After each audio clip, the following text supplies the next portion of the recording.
صحیح بخاری میں حدیث آتی ہے کہ حضرت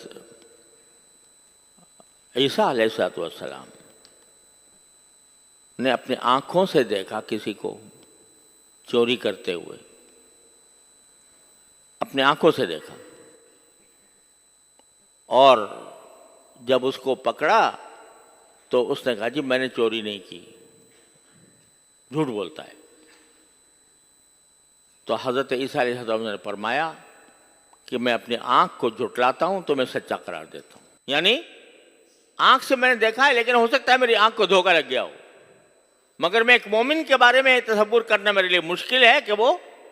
چوری کرے گا۔ یہ بحیثیت حاکم کے نہیں کیا بلکہ بحیثیت پیغمبر کے،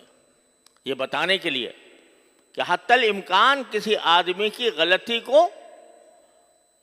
جب تک کہ اس کا پورا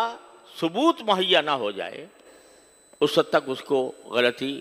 نہیں ماننی چاہیے اس کی۔ اور ویسے بھی شریعت کا اصول یہ ہے کہ قاضی